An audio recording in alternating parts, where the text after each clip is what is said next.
سلام، من آرشم. اینجا کانال پرژن پوئتریه و اگه دارید من رو میبینید قطعا از علاقه‌مندان به شعر هستید. پس میریم سراغ بخش 8 و 9 از دفتر اول مثنوی معنوی که اتفاقا مهمترین بخش‌های داستان پادشاه و کنیزک هم هست.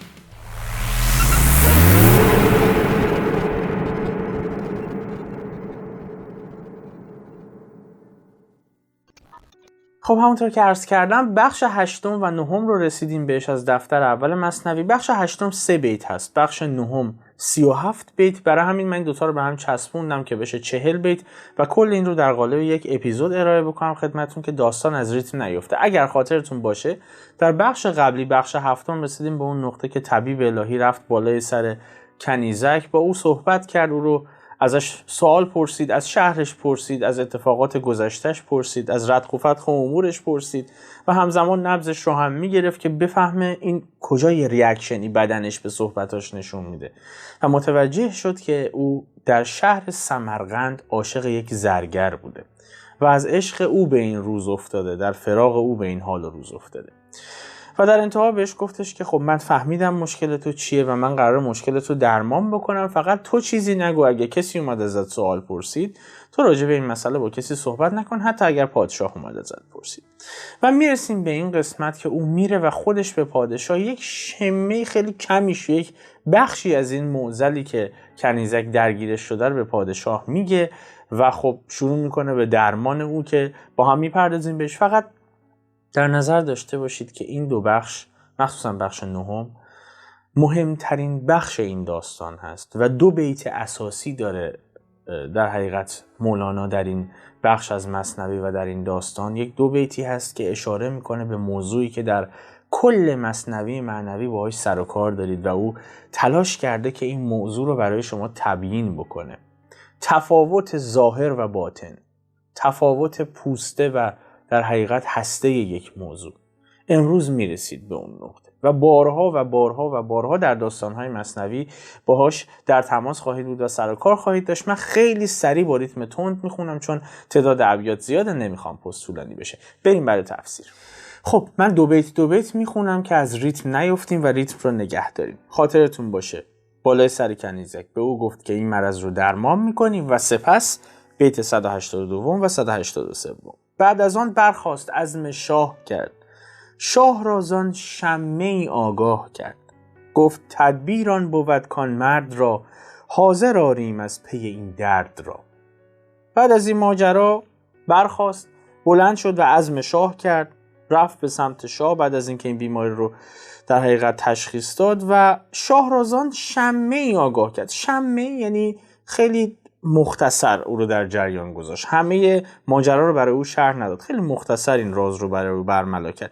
این شمه هم خودش کلمه عربی هست به معنای یک بار بویدن، ولی خب اینجا مجازاً در فارسی به معنای اندک و ناچیز هست. بنابراین میگه شمه آگاه کرد یعنی همه رازهای این دختر رو برای شاه نگفت، یک بخش کمیش رو گفت چون میخواست درمان رو شروع بکنه و از شاه درخواستی داشت. گفت تدبیر آن بود کان مرد را، حاضر آریم از پی این درد رو. به پادشاه گفتش که چاره اینه که اون مرد زرگر رو فرا بخونیم و بیاریمش اینجا که درد کنیزک رو باهاش علاج بکنیم. باید بفرستی از سمرقند ورش دارن بیارنش. در بیت 184 و 185 میگه مرد زرگر را بخوان زان شهر دور، با زر و خلعت بده او را غرور. شه فرستاد آن طرف 1-2 رسول، حاذقان و کافیان بس عدول. بهش گفتش که این مرد زرگر رو فرا بخون از شهر سمرقند به سمت اینجایی که 2 نفر رو بفرست ورش دارن بیارنش و برای اینکه حتما بیاد با زر و خلعت بده او را غرور. زر که یعنی طلا و خلعت هم به لباس فاخر و ارزشمند میگن، لباسی که با پارچه‌های ارزشمند دوخته شده باشه.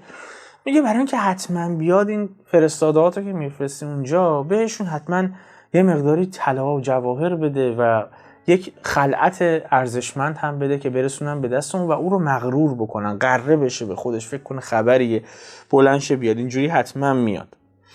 و شه هم که فرستاد آن طرف 1-2 رسول. شه هم رسول اینجا به معنای مأمور هست.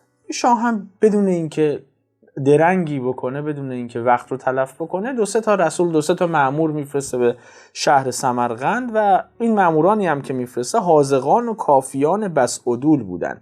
حاذقان و کافی، حاذق که به معنی ماهر هست، کافیان هم یعنی خیلی با کفایت بودن، بس عدول یعنی بسیار هم عادل بودن و مورد اعتماد پادشاه. در ابیات بعدی میگه تا سمرقند آمدند آن 2 امیر، پیش آن زرگر ز شاهنشه بشیر. کی لطیف استاد کامل معرفت، فاش اندر شهرها از تو صفت. میگه که تا سمرقند رفتن، این 2 تا مأموری که فرستاده بود تا سمرقند رفتن پیش آن زرگر ز شاهنشه بشیر. بشیر یعنی بشارت دهنده، کسی که خبر خوب داره حمل میکنه و خبر خوب میبره. رفتن و این خبر خوب رو این خبری که برای زرگر خوب به حساب میومد رو به او رسوندن و بهش گفتن که لطیف استاد کامل معرفت. داشتن بادش میکردن، بهش گفتن که استاد ماهری که عملا شناخت و معرفت تو کامله، کامل معرفت هستی. فاش اندر شهرها از تو صفت، و وصف تو در همه شهرها بر سر زبانها هست و آدم شناخته شده ای هستی. داشتن او رو مغرور میکردن.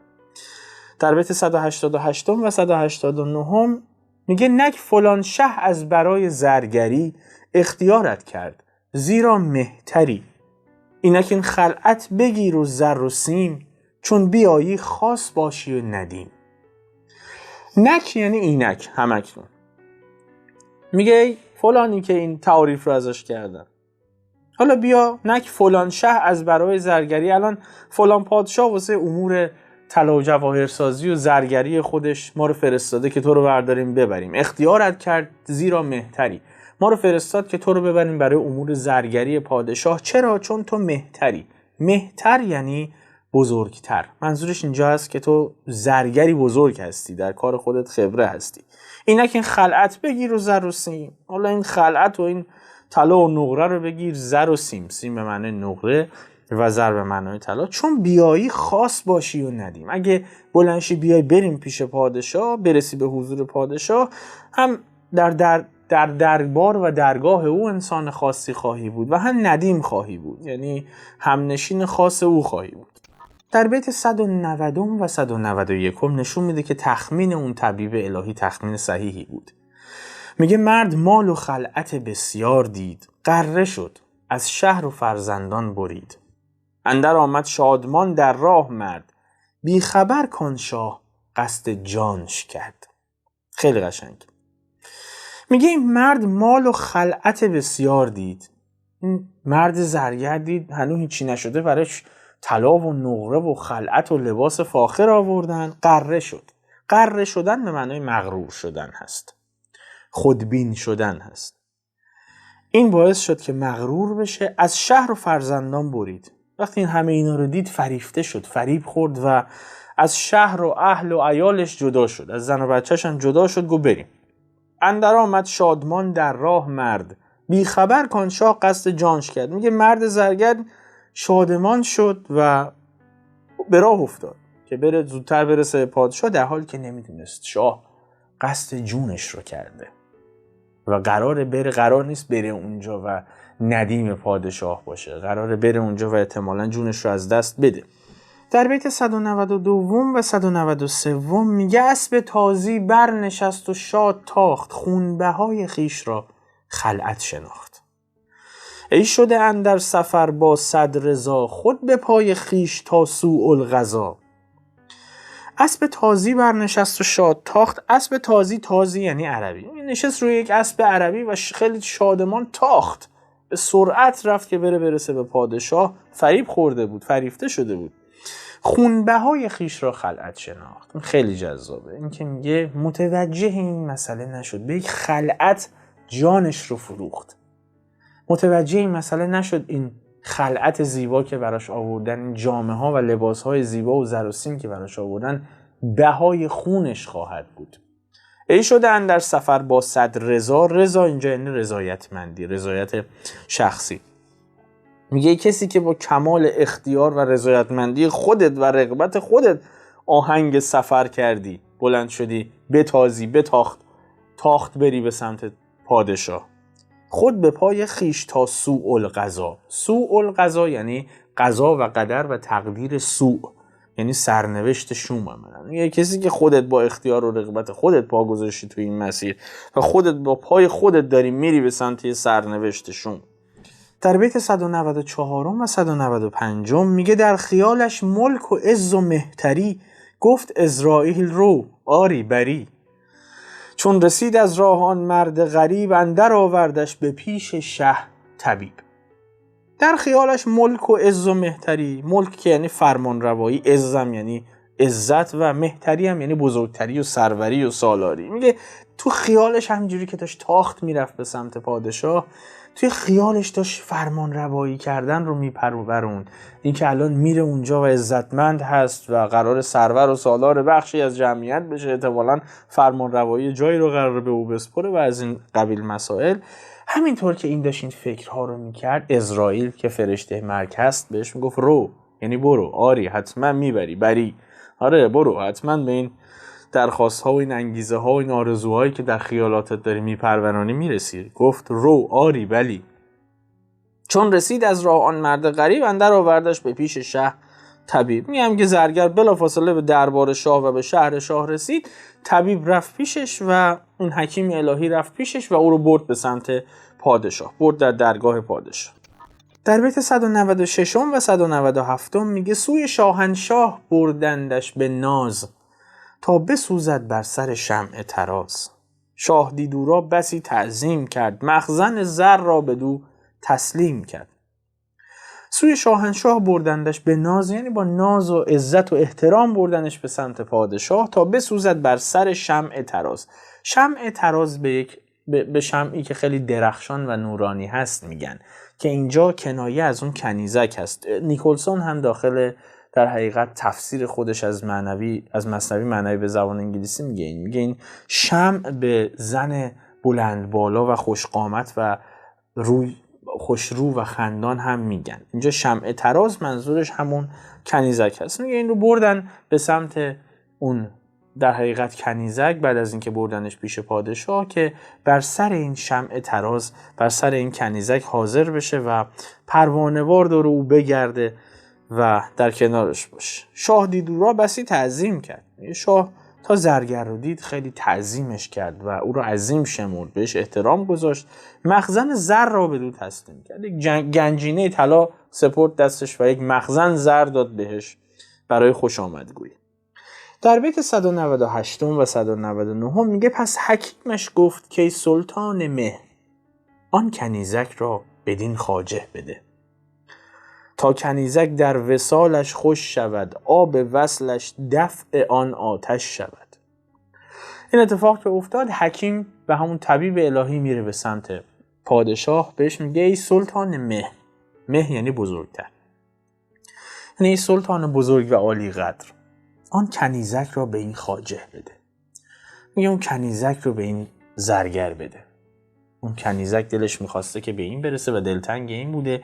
این زرگر رو ببر پیش کنیزک و این کنیزک رو بسپر به دست این زرگر تا کنیزک در وصالش خوش شود. اگر این بیماری که او داره از فراق این در حقیقت زرگر هست، بذار این فراق تموم بشه و به وصال برسه و این کنیزک حالش خوش بشه، در وصالش خوش شود، آب وصلش دفع آن آتش شود. اگر اون فراق مثل آتش در وجود این شعله ور شده بود، بذار این وصال هم مثل آب عمل بکنه و روی این آتش بریزه و این آتش رو خاموش بکنه. در بیت 200 و 201 میگه شه بدو بخشید آن مه روی را، جفت کردان هر دو صحبت جوی را. مدت 6 ماه میراندند کام، تا به صحت آمدان دختر تمام. شه بدو بخشید آن مه روی را، مه روی یعنی زیباروی. میگه پادشاه مخالفتی با طبیب نکرد، چون اون طبیب از سمت خدا اومده بود به سمتش و اعتماد کامل به او داشت. او حکیم حاذقی بود. میگه که به این حرف گوش کرد و اون کنیزک زیباروی رو به زرگر سپرد، داد به زرگر. جفت کرد آن هر دو صحبت جوی را، و این هر دو نفر که همنشینی و وصال همدیگر رو میخواستن و طلب میکردن رو به وصال هم رسوند. مدت 6 ماه میراندند کام. این کامرانی کردن یعنی لذت بردن و بود جسم. کامراندن عود بیشتر جسمانی و نفسانی و فیزیکی داره. یعنی اینا مدت 6 ماه با هم بودن و با هم سپری میکردن و کامرانی میکردن، از هم دیگه لذت میبردن تا به صحت آمدن دختر تمام، تا اینکه کنیزک کاملا سلامت شد، مثل روز اول صحیح و سلامت شد. در بیت 202 و 203 خواهش میکنم از اینجا به بعد رو خیلی با دقت گوش بفرمایید. من تا اینجا رو با ریتم خیلی تند اومدم که برسم به این نقطه و از اینجا به بعد حرفای بسیار مهم میزده مولانا. میگه بعد از آن از بحر او شربت بساخت، تا بخورد و پیش دختر میگداخت. چون زرنجوری جمال او نماند، جان دختر در وبال او نماند. میگه بعد از این اتفاق، بعد از این که این زرگر و کنیزک به هم رسیدند و 6 ماه هم کامرانی کردند و با هم بودن و از هم دیگه لذت‌های جسمانی و نفسانی رو هم بردن، یک شربتی این طبیب الهی درست کرد و داد به خورد اون زرگر تا بخورد و پیش دختر میگداخت. این زرگر این شربت رو که به این زرگر داد، زرگر این شربت رو خورد، بلافاصله شروع کرد به مریض شدن، رو به رنجوری نهاد عملاً دیگه. یعنی یواش یواش مریض شد، حالش بد شد، دگرگون شد. نیکلسون توی تفسیرش در باب مثنوی معنوی تو این داستان معتقد هست که این شربتی که طبیب الهی به زرگر خوروند و داد او خورد که او مریض بشه و رو به رنجوری بره، یک نمادی از در حقیقت ریاضتی است که بعضی از عرفا به بدنشون میدن که این تن رو، این نفس رو از امیال و خواسته های نفسانی و جسمانی و حتی شهوانی رها بکنه. این رو یک نمادی از اون میدونه.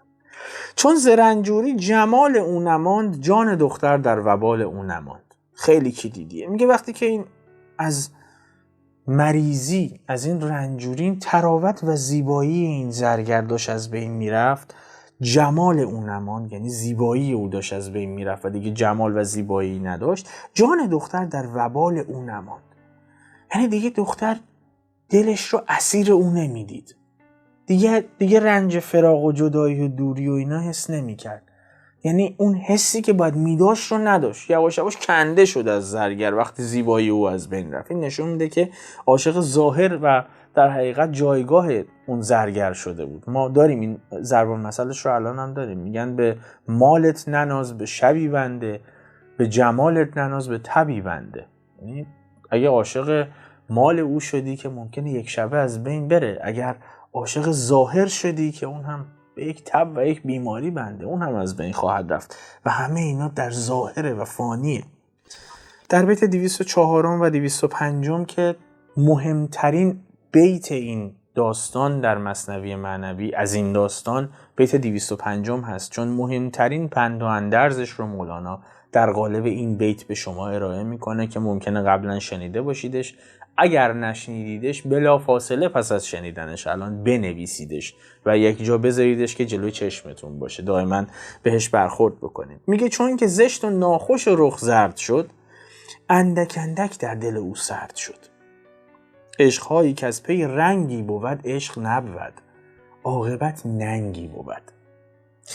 میگه بلا فاصله بعد از اینکه این شربت رو خورد و یواش یواش مریض شد این زرگر و زشت و ناخوش شد و رخش زرد شد، این رنگ رخسارش رفت دیگه، رنگ صورتش مثل قدیم نبود و رخسارش زرد شد، اندک اندک در دل او سرد شد. یواش یواش کنیزک علاقه قلبیش رو نسبت به او از دست داد و سرد شد نسبت به او. این نشون میده که عاشق ظاهر و جایگاه او بوده دیگه. حالا که دیگه رنگ از رخسارش رفت و مریض شد و افتاد یه گوشه، دیگه رها کرد او.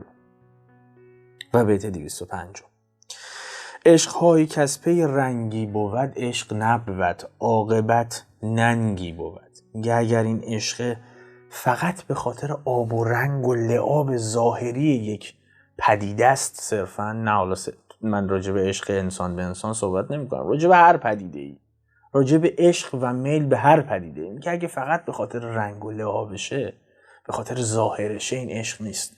عشق نبود، عاقبت ننگی بود. عاقبت در آخر سر بالاخره این یک ننگ و آری رو نصیب شما میکنه. این همون موضوعی است که من عرض کرده بودم خدمتتون. مولانا در اول پست عرض کردم در جای جای مثنوی به این نکته اشارات مستقیم میکنه، از تقابل بین هسته و پوسته، از تقابل بین ظاهر و باطن، و هی سعی میکنه شما رو رهسپار بکنه به باطن، هی تلاش میکنه شما رو از سطح دور بکنه و به عمق ببره. چون اگر فریفته ظاهر یک موضوع بشید و به باطن او دسترسی پیدا نکنید، آخر عاقبتش ظلمته و آخرش تاریکی هستش. بنابراین اگر حتی این متوجه این مسئله نشید که ارزش عشق به ظاهرش نیست بلکه به اصالتش هست، دقیقا نمیتونید این معنی سطح و عمق رو از هم تفکیک بکنید و برید و در عمق قرار بگیرید. اینجا هم داره به همین اشاره میکنه. ببین اینا نمودهای امروزی بسیاری داره. اینکه به عنوان مثال عرض میکنم، یه مثال امروزیش رو بخوام بزنم که براتون خیلی مفهوم هم باشه. یک زمان هست شما میرید پشت ویترین یک جواهری، چون داستان زرگر و کنیزک هم هست، بذارید همین مدلی مثال بزنیم. میرید پشت ویترین یک جواهر فروشی، طلا و جواهر فروشی، و میبینید این بریلیان ها و الماس ها رو زیر این پروژکتورهایی که روشون روشنه و این تلالو شما رو عاشقش میکنه، شما رو فریفته میکنه و شما میل بهش پیدا میکنید و در ظاهر این زیبایی اسیر میکنه شما رو. اگر دارا باشید که میرید و میخریدش، و اگر حتی دارا نباشید حقیقتا آرزوی داشتنش رو ممکنه در سینه بپرورونید، در ذهنتون هم بپرورونید. این ظاهر هست، این ظاهر این ماجراست، این پوسته این ماجراست. اما من فقط بخشی از هسته این ماجرا رو برای شما اگر بیان بکنم، تهش متوجه میشید که آیا واقعا تمایلی دارید بهش یا نه. پوسته این ماجرا تلالوییه که پشت ویترین داره و شما رو آشکار عاشق خودش میکنه. اما وقتی برید در عمق و ببینید چه خبر شده که این به اینجا رسیده، بعید میدونن دیگه اینقدر لذت ببرید حتی از دیدنش. اگر بدونید که برای پیدا کردن این الماس ها و بریلیان ها و بعدن بردن و تراش دادنش و این حرفا، چقدر انسان در آفریقای جنوبی، چقدر سیاه پوست مثل برده زندگی میکنن و برده پیدا کردن این سنگ های قیمتی از معادن هستن و با اسلحه بالای سر اینها وای میستن که اگر اینا از معادن چیزی رو پیدا کردن جایی از بدن مخفی نکنن، بلافاصله بیارن تحویل بدن. و چقدر صدها نفر فکر میکنن در سال ممکنه بابت این مسئله جونشون رو از دست بدن در این معادن که بخوان این سنگ ها رو پیدا بکنن و اصلا با یک شرایط وحشتناکی. یعنی اینها رو پس از اتمام شیفت های کاریشون در عین بی‌شرافتی اینها رو برهنه میکنن، جلوی با اسلحه وای میستن جلوی اینها و اینها رو برهنه میکنن که یه وقت یک دونه سنگ قیمتی از جایی پیدا نکرده باشن و مخفی کرده باشن و همه رو تحویل داده باشن و برن دوباره فردا دوباره با همین وضعیت بیان و مثل برده ها به همین کار مشغول بشن و برن. و بعد از این همین سنگ ها رو که اینها پیدا کردن میبرن در یک مخزنی نگهداری میکنن، در یک مخزن بزرگی نگهداری میکنن و همش رو عرضه نمیکنن به بازار. یک میزان مشخص و کمیش رو هر سال عرضه میکنن به بازار و به دلیل اینکه کم هست قیمتش بالا خواهد رفت و به دلیل اینکه قیمتش بالا خواهد رفت فکر میکنید که ارزشمند هست و برای اینکه فکر میکنید ارزشمند هست سر و دست میشکنن براش و میریم و پشت اون در حقیقت ویترین جواهری میستیم و اون تلالو رو میبینیم و لذت میبریم و از اینکه این خیلی ارزشمند و گرون قیمت هست آرزوی داشتنش رو میکنیم، در صورتی که مثل ریگ بیابون میمونه، در صورتی که مثل یک سنگ معمولی میمونه، صرفاً برای اینکه مدیریت میشه در دنیا و کم عرضه میشه و تقاضا رو براش زیاد نگه میدارن و قیمتش بالا میره. شما برای یک چیزی که فقط یک سنگ هست ارزش تولید میکنید، در ذهنتون ارزشمند به نظر میاد، به سر و دست میشکنیم براش. آیا باز هم حاضر هستین که این کار رو بکنیم؟ آیا باز هم فریفته میشید اگر پشت ویترین یک جواهر فروشی راه برید و تلالو اینها رو ببینید، در صورتی که اگه یک شیشه رو هم، یک شیشه خیلی بی‌ارزش رو هم به همون زیبایی تراش بدن، با چشم غیر مسلح اصلا قابل تفکیک نیست. یعنی اگر یک جواهرساز اون رو نبینه، با چشم غیر مسلح اصلا قابل تفکیک نیست که اون بریلیان هست یا نیست. ظاهرش همون چیزیست که تو ویترین میبینید باطنش همینقدر متعفن و بدبوه. بنابراین عشقهایی کس پی رنگی بود، عشق نبود، عاقبت ننگی بود. من یک مثال خیلی واضح برای شما زدم که متوجه این مسئله بشید تفاوت پوسته و هسته موضوعات چقدر زیاد هست و اگر شما اسیر ظاهرش بشید ممکن از باطن چشم پوشی بکنید و به باطن ماجرا نرسید و این همیشه باعث میشه که در انتها ننگوار نصیبمون بشه. این مهمترین در حقیقت پند و اندرز، این مهمترین نصیحت این بخش از داستان هست که داره به شما میکنه مولانا. در بیت 206 و 207 میگه کاش کان هم ننگ بودی یک سری، تا نرفتی بر ویان بد داوری. خون دوید از چشم همچون جوی او، دشمن جان وی آمد روی او. داره میگه اگر این آن رو به زرگر نسبت بدیم، کاش کان هم ننگ بودی یک سری، میگه کاش این زرگر هم سر تا پا عیب و ننگ می بود و جمال و زیبایی نداشت، حسن و جمال نداشت که این وضع و حال ناگوار و این قضای بد و این تقدیر بد گریبانگیرش نمیشد که به خاطر ظاهرش کسی او رو دوست داشته باشه و به این دام بیفته. خون دوید از چشم همچون جوی او، دشمن جان وی آمد روی او. داره میگه از چشم زرگر این خون مثل یک جوی روان شد، میگه انقدر داشتی خون گریه میکرد. دشمن جان وی آمد روی او، این زیبایی او اتفاقا شد دشمن جانش. و برای شما الان چندین مثال از همین موضوع میاره. در بیت 208 و 209 میگه دشمن طاووس آمد پر او، ای بسی شهر را بکشته فر او.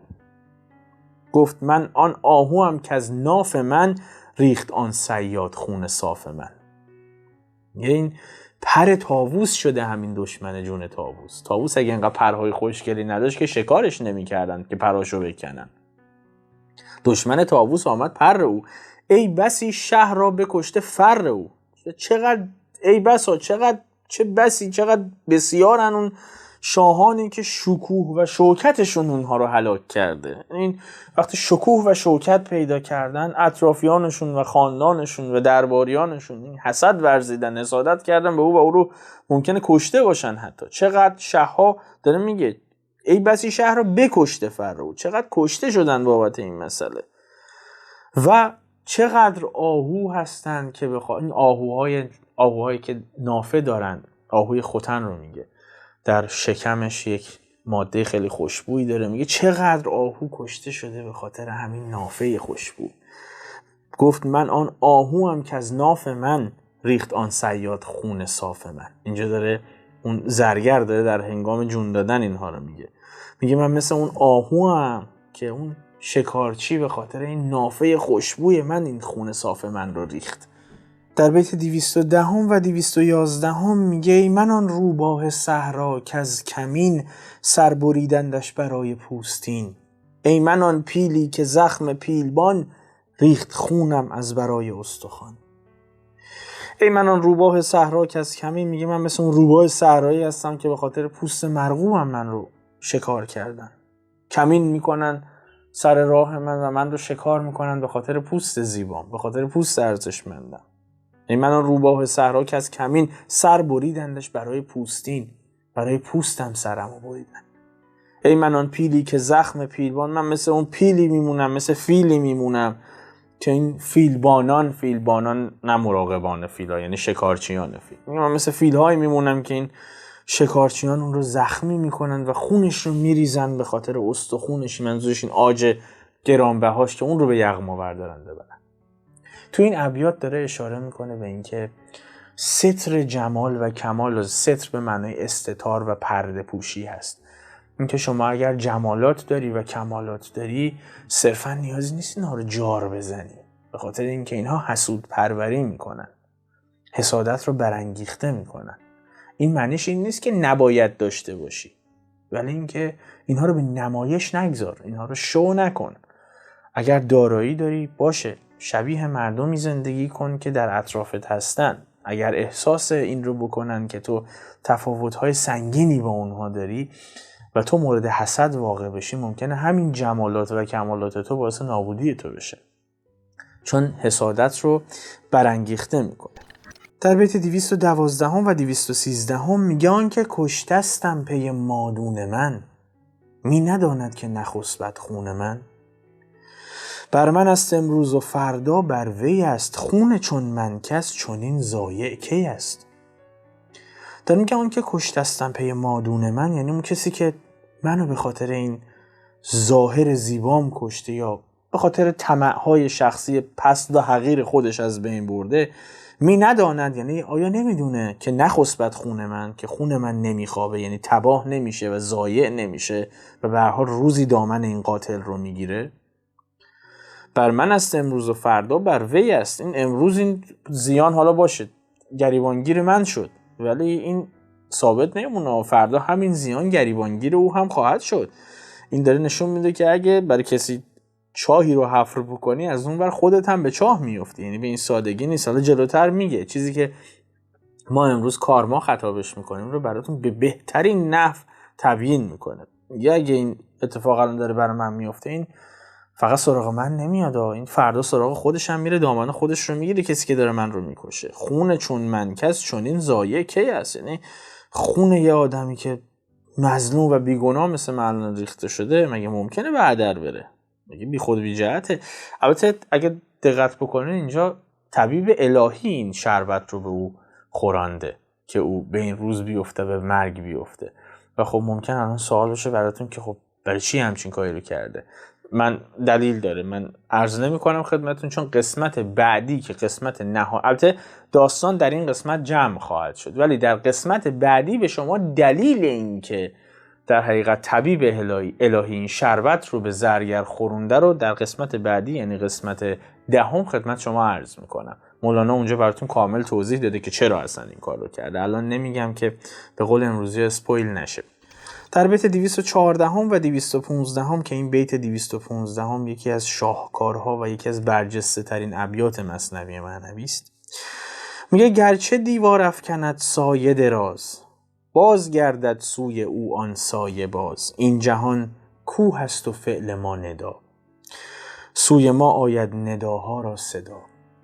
استثنائیه. میگه گرچه دیوار افکند سایه دراز، یعنی اگرچه دیوار سایه گستری میکنه و یک سایه پهن میکنه اطراف خودش، ولی بالاخره اون سایه دوباره روی خود دیوار هم میفته. این خورشید جابجا میشه و این سایه هم جابجا میشه و این سایه‌ای که گسترده روی سر خودش هم میفته.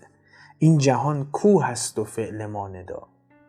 استثنائیه. یعنی بهتر از این نمیتونست چیزی که امروز بهش میگید کارما رو برای شما توصیف بکنه. حتما قطعا پیش اومده براتون که بالای کوه برید، در دامنه یک کوه برید، روی یک رشته کوه برید و وقتی یک فریادی سر میدید با چند میلی ثانیه این صدا میخوره و به شما بارها و بارها برمیگرده. داره میگه این جهان مثل کوه میمونه و عمل ما و فعل ما مثل همون فریاد میمونه. سوی ما آید نداها را صدا. ما هر کاری که بکنیم مثل این میمونه که رفته باشیم و داخل بالای یک کوه یک تنینی رو به صدا در آورده باشیم و یک فریادی کشیده باشیم. کارهای ما مثل همین میمونه، میره و میخوره به اون کوه و نه یک بار، چند بار به ما برمیگرده. این یکی از محوری ترین موضوعاتی است که مثنوی بر حول اون میچرخه و خیلی مهمه و صرفاً نه یک مطلب ماورایی بلکه یک مطلب منطقی هم میتونه باشه. به عنوان مثال شما اگر یک دزد رو در نظر بگیرید، یواش یواش اطراف خودش هم رفقایی جمع میکنه و اطرافیانی جمع میکنه یواش یواش به مرور زمان که همین خصلت رو دارن. او میره یک مالی رو دزدی میکنه و برای اینکه این مال دزدی رو تبدیل به پول بکنه مجبوره بفروشدش به کسی که میدونه داره مال دزدی میخره و میفته در یک پروسه‌ای که اطرافش همه همین کارن و بالاخره تو این پروسه یه روز این خودش هم به این درد دچار میشه. نه مال دزدیش بلکه اموال خودش رو هم ممکنه از دست بده. کسی که حسادت میکنه همینطور. هر خلقی که داشته باشیم، هر عملی که انجام بدیم، هر چیزی که اینجا بکاریم به زودی همون رو برداشت خواهیم کرد و بلکه هم حتی ممکنه یک دونه بکارید ولی برداشتتون در حد یک گیاه بارور باشه. خوبیتون میتونه نتیجه اعمال خوبتون همینجوری تصاعدی افزایش پیدا بکنه و به خودتون برگرده و نتیجه اعمال بدتون هم همینطور، بدمون هم همینطور، من هم مستثنا نیستم. و باید دائما اینها رو آویزه گوشمون بکنیم که این بومرنگ میمونه، این در حال هر کاری که بکنیم این میگرده و به خود ما برخواهد گشت. در بیت 216 و 217 که دیگه اتمام حجت هم میکنه، میگه این بگفت و رفت در دم زیر خاک، آن کنیزک شد ز رنج و عشق پاک. زان که عشق مردگان پاینده نیست، زان که مرده سوی ما آینده نیست. میگه تمام این جملات رو داشت این ابیات رو در قالب صحبت‌های زرگر سروده بود مولانا برای شما. اینها رو که گفت، وقتی که گفتش که در حقیقت زیبایی طاووسه که باعث مرگش میشه، بوی خوش نافه آهوه که باعث مرگش میشه، پوستین ارزشمند در حقیقت روباه هست که باعث مرگش میشه و این جهان مثل در حقیقت کوه میمونه و فعل ما مثل فریاد ما و ندای ما میمونه. اینها رو که گفت در دم رفت زیر خاک، مرد و رفت زیر خاک و آن کنیزک شد ز رنج و عشق پاک. اون کنیزک هم دلش از مهر او پاک شد، کلا دیگه عشق او رو از یاد برد. زان که عشق مردگان پاینده نیست، زان که مرده سوی ما آینده نیست. یعنی عشق به مرده ها دوام نداره. منظورش این نیست که اون دیگه چون مرد از یاد رفت. این عشق های مرگاور این چنینی خیلی پاینده نیستن. یعنی معشوق هایی که بالاخره افول خواهند کرد، معشوق های ظاهری که افول خواهند کرد، حتی اگر این رو سطحی و زمینی در نظر بگیرید، این تایپ و این مدل از عشق رو، باز هم همینه. اگر شما عاشق زیبایی و جمال ظاهری کسی بشید، آیا اگر بیمار شه تحمل او رو دارید؟ از اون نگهداری میتونید بکنید؟ باید عشق به باطن او بورزید. من نمیگم که جمال و زیبایی غلطه، ولی شما وقتی باطن رو پرورش نداده باشید، مثل این میمونه که فقط بخواید به ظاهرش لباس زیبا بپوشونید، ظاهرش رو بزک بکنید. اگر این رو در اشل بزرگتری در نظر بگیرید، شبیه یک انسانی میمونه که به باطنش نرسیده و فقط ظاهرش رو بزک میکنه، ظاهرش رو قشنگ میکنه، لباس زیباتن این ظاهر میکنه. دقیقاً مثل این میمونه که یک زباله رو از سطل زباله درارید و روش کاد و پیچش بکنید. در ظاهر ممکنه جذاب باشه، ولی بالاخره که این کادو باز میشه که بوی تعفن ازش در میاد. مثل انسانی میمونه که شما فقط روی ظاهرش کار بکنی. من خودم رو عرض میکنم، مثل این میمونه که من روی ظاهرم کار بکنم، خودم رو بزک بکنم، لباس قشنگ بپوشم و به باطنم رسیدگی نکنم. بلافاصله در یک جمع من خیلی شیک هم ظاهر بشم، کافیه فقط دهنم رو باز بکنم و 4 کلمه حرف بزنم. بالاخره این ماهیت رو میشه. منظور من این نیست که جمال ظاهری بده ها، اینا با هم در تضاد نیستن. به هر حال راه رسیدن به هسته از دریچه پوسته است. به هر حال جمال ظاهری هم باعث جذب میشه، ولی چقدر خوبه که هر دو رو با هم پرورش بدیم. منظور من این نیست که حالا بریم سراغ باطن ظاهر کلا ول بکنیم. این اصلا این معنا در زندگی امروزی خیلی این هم معنای عقب افتاده و معیوبی هست. نه، منظور من این نیست. همش باید با هم باشه. مهمتر باطن هست. شما اگر عاشق باطن حتی اگر این عشق یک عشق زمینی است، عشق یک انسان به یک انسان دیگه است، اگر عشق بورزید به باطن و روان و وجود، اگر این ظاهر از بین بره که این عشق افول نمیکنه، این عشق غروب نمیکنه. اینجا هم داره همین رو میگه عشق مردگان پاینده نیست. وقتی این عشق این معشوقیه که میتونه افول بکنه، این که پاینده نیست، این غروب خواهد کرد. زان که مرده سوی ما آینده نیست. این مرده ها هرگز به سمت ما بر نمیگردن. این منظورش اینه که این اگر عشقتون هم یک عشق فانی باشه، قرار نیست دوباره بهتون برگرده، تمام میشه، میراه از بین خواهد رفت. در بیت 218 و 219 میگه عشق زنده در روان و در بصر، هر دمی باشد ز غنچه تازه تر. عشق آن زنده گزین کو باقی است، که از شراب جان فزایت ساقی است. میگه عشق زنده در روان و در بصر. میگه عشق زنده اون عشقیه که بر معبود حقیقی تعلق میگیره و این پیوسته در روح و دیده باطنی نهفته است. این همیشه از یه غنچه تازه تره، چون معشوق حقیقی همیشه زنده و پاینده است. پس عشق به او هم نمیمیره. اگر قرار باشه مرده به سمت ما بر نگرده، اگر این همیشه زنده باشه چی؟ عشق به مردگان پاینده نیست. عشق به یک مرده پایدار نیست. به یک معشوقی که میتونه افول بکنه و غروب بکنه پایدار نیست. اما اگه این معشوق افول نکنه چی؟ اگر غروب نکنه چی؟ عشق به او پایداره. بنابراین باید این تنیده بشه با روح و روان انسان. این معشوق میتونه حتی اگر در قالب زمینی باشه، من حتی عشق انسان به انسان اگر هست، من منافاتی ندارم باش، یعنی من مشکلی باش ندارم. مسلما اینجا داره معنای عشق حقیقی که افول نمیکنه از نظر مولانا خداوند متعال هست. اما حتی اگر این رو تقلیل بدیم، بیاریمش در سطح و امروزه در مراودات روزمره‌مون هم ازش استفاده بکنیم، داره میگه این در روان و در بصر باید باشه، باید در دیده باطنی و در روح و روان ما باشه و این عشق به جان اون طرف ما قابل باشه، نه به جسمش. در قالب بزرگتر حرف مولانا با خداونده، میگه شما باید معشوق حقیقی رو برگزینید. از اونجایی که او هیچ وقت میرا نیست و از بین نمیمیره، اگر به او عشق بورزید، این عشق قطعاً پایدار خواهد بود. عشق آن زنده گزین کو باقی است، که از شراب جان فزایت ساقی است. میگه عشق اونی رو انتخاب بکن، اون کس یا اون موجود یا اون ماهیتی که باقیه و هیچ وقت از بین نمیره، همیشه زنده و جاودان هست. عشق او رو انتخاب بکن، عشق او رو برگزین، که از شراب جان فزایت ساقی است. یا اون مدام تو رو از این شراب جان فزا و جان افزای بقا و جاودانگی سیراب میکنه. اگه به او عشق بورزید، اون هیچ وقت روتون رو زمین نخواهد انداخت، او همیشه شما رو سیراب خواهد کرد.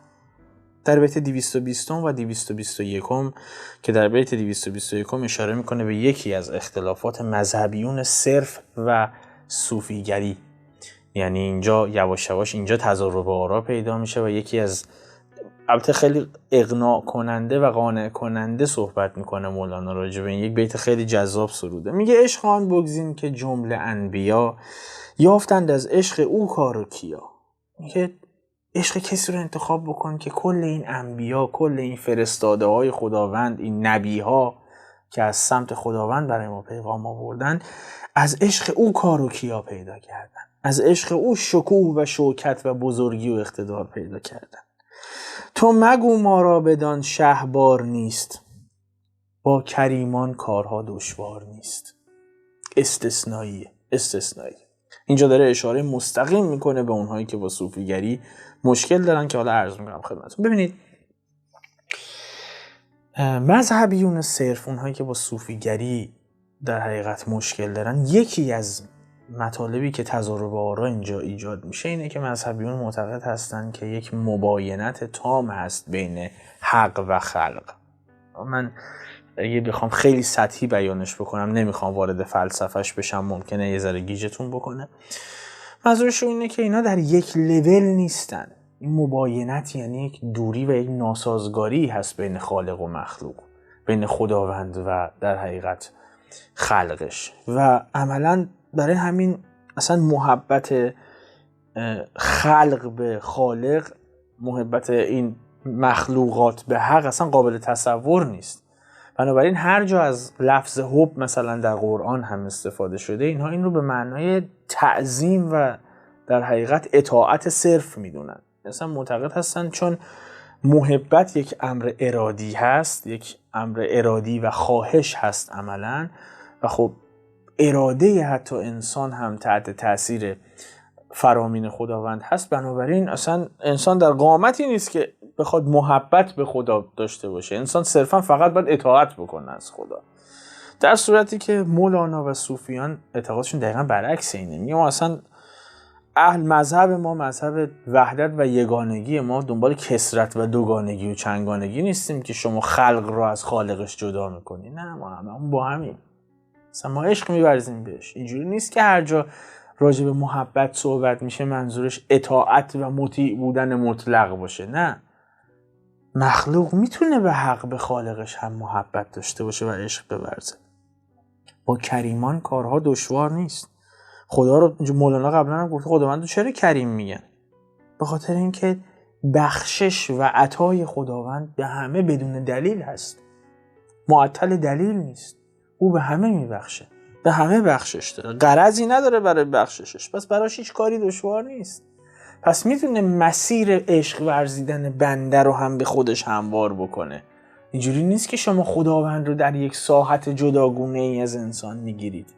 نه، اینطور نیست. اون معشوق کل هست و باید اتفاقا بهش عشق ورزید. اینجا داره میگه در اینجا داره همین رو میگه که این حرف رو نزن که تو مگو ما را بدان شهبار نیست. اینجوری فکر نکن، این حرف رو نزن که ما راه نداریم برسیم به بارگاه خداوند. از این خبرها نیست. با کریمان کارها دشوار نیست. او کریمه، او بخشنده است، او شاه جهانه. اونقدر بخشنده هست که اگر بخواد این مسیر رو برای ما باز بکنه، ما باید بهش عشق بورزیم. اون مسیر رو برای ما باز میکنه و ما رو میکشونه با خودش بالا، ما رو هم میبره به بارگاه الهی. بنابراین اینجوری فکر نکن که نمیشه. شما محبت کن به خدا، شما عشق بورز به خدا، قطعا او هم برات مسیر رو باز خواهد کرد.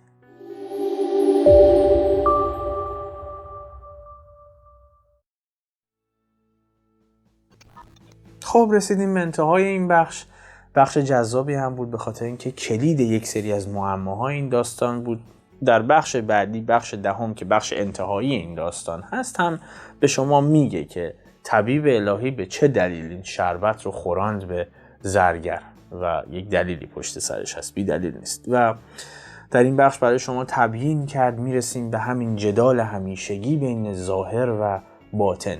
این رو باید بهش توجه بفرمایید. ببینید اگر این پست ها رو میبینید، صرفاً این مسئله مود هست. اتفاقاً یکی دیگه از دوستانی که از ممبرهای کانال هم هست چند روز پیش این رو برای من تکست کرد و فرستاد که اصلا از این جهت آشنا شده بود که هر کسی یک جمله‌ای داشت، یک جمله قشنگی بود، مینوشت و زیرش مینوشت رومی یا مولانا و او براش جلب توجه شد که این کیه و یواش یواش رفت باش آشنا شد. اگر صرفاً داریم میخونیم و این محتوا رو درست میکنیم و ارائه میکنیم دور هم که یه دو بیتش رو جدا بکنیم و یک جایی منشنش بکنیم و زیرش اسم مولانا رو بنویسیم، مولانا از ما این رو نمیخواد. اگر وقت میذارید برای دیدن این محتوا، خواهش میکنم در زندگیتون هم تأثیر بدیدش. خواهش میکنم بهش عمل بکنید، عمل بکنیم. خودم هم، من جمله خودم، من جدا نمیدونم خودم رو، و زندگیمون رو تغییر خواهد داد. یعنی اینکه بدونیم واقعا جدا این جهان کوه هست و فعل ما ندا، باعث میشه که ما اگر دارایی داریم هم بخشش هم داشته باشیم. اگر جایی میتونیم دست بقیه رو هم بگیریم. اگر میتونیم از حسادت دوری بکنیم و میدونیم که هر چی بکاریم به ما برخواهد گشت. عرض کردم این بخشی رو که این تمایزی که بین هسته و پوسته قائل هست، بین ظاهر و باطن قائل هست و جاهای دیگه در مثنوی بسیار آورده. من بخوام یکی از شاخصه هاش رو براتون انتخاب بکنم، یه جایی میگه سوی شهر از باغ شاخی آورند، باغ و بستان را کجا آنجا برند. خاص باغی که این فلک یک برگ اوست، بلکه آن مغز است و این عالم چو پوست. خیلی قشنگه. داره میگه میاد شما تو گل فروشی یک شاخه گل میبینی، ولی کل باغ و بوستان رو که اینجا نمیارن. تو یک شاخه گل میبینی، کجا پرورش پیدا کرده؟ توی باغ و بوستانی. خاصه باغی که این فلک یک برگ اوست.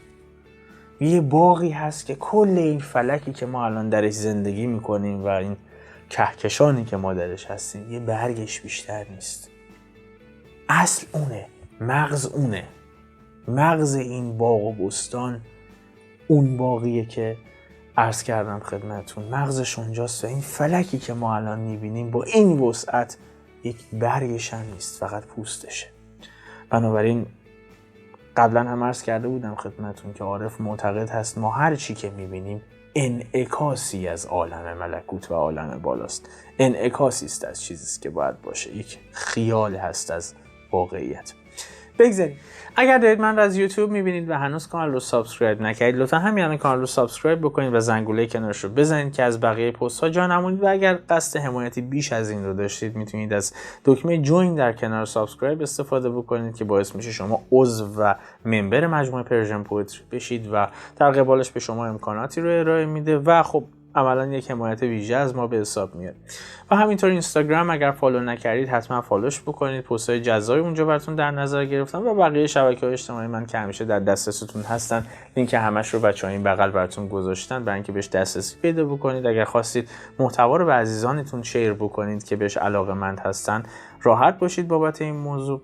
و اگر قصد همیاری به مجموعه پرژن پوئتری رو دارید، اگر داخل ایران هستید میتونید از لینک آیدی پی و اگر خارج از ایران هستید میتونید از لینک پیپل مجموعه پرژن پوئتری استفاده بفرمایید برای اینکه همیاریتون رو به ما برسونید. قطع به یقین بسیار به ما کمک خواهد کرد.